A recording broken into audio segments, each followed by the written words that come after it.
Pemirsa, Kanaya dikenal sebagai salah satu kota yang memiliki keindahan alam yang luar biasa dan memiliki bangunan-bangunan dengan nilai historis tinggi. Pada hari kedua, rombongan siswa dan guru SD yang mengikuti program Bali Kanaya International Art Week 2016 berkesempatan melihat langsung kekayaan alam dan budaya kebangsaan warga setempat.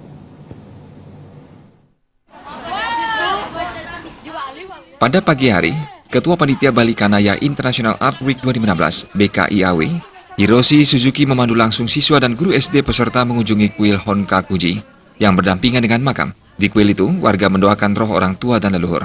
Setelah itu, rombongan diajak mengunjungi kuil Kezo-in. Kuil ini dikenal di Jepang karena menyimpan salah satu karya sastrawan Jepang, Issa Kobayashi. Setelah sarapan, rombongan melanjutkan lawatan ke salah satu pabrik baja terbesar di Jepang, Nippon Steel and Sumitomo Metal. Di sini, siswa dan guru mendapat penjelasan mengenai proses produksi besi dan baja dari biji besi hingga menjadi produk setengah jadi atau produk jadi seperti kawan, baja kerangka bangunan, dan lain-lain.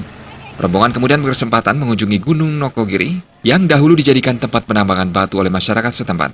Siswa dan guru tampak antusias menapaki anak tangga menuju puncak gunung. Sebelum mencapai puncak, rombongan diajak mengunjungi sejumlah tempat yang menjadi daya tarik gunung. Di gunung itu terdapat kompleks kuil yang disebut dengan nama Kenkonzan Nihonji.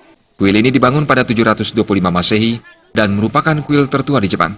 Saat ini, kuil Nihonji digunakan sebagai pusat ritual bagi sekte Sotogen. Daya tarik kuil ini adalah sebuah patung Buddha berukuran besar, Daibutsu, yang telah berdiri sejak tahun 1783. Selain Daibutsu, pengunjung dapat melihat relief raksasa di celah gunung yang disebut Hyakusaku Kanon. Perjalanan menuju puncak gunung memang melelahkan, namun semua itu terbayar saat melihat pemandangan alam yang luar biasa. Rombongan tidak perlu lagi menyusuri tangga untuk kembali. Mereka berkesempatan menikmati perjalanan pulang dengan menaiki kereta gantung. Setelah lelah mendaki Gunung Nokogiri, siswa dan guru diajarkan membuat pizza sendiri sebagai hidangan makan malam.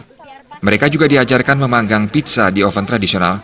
Cita rasa khas pizza setempat disebutkan berasal dari penggunaan batu Gunung Nokogiri dalam membuat oven tersebut. Tawa canda peserta saat menikmati pizza buatan sendiri sekaligus mengakhiri hari kedua agenda BKIAW 2016. Dari Kanaya, Jepang, Purnawan melaporkan untuk Bali TV.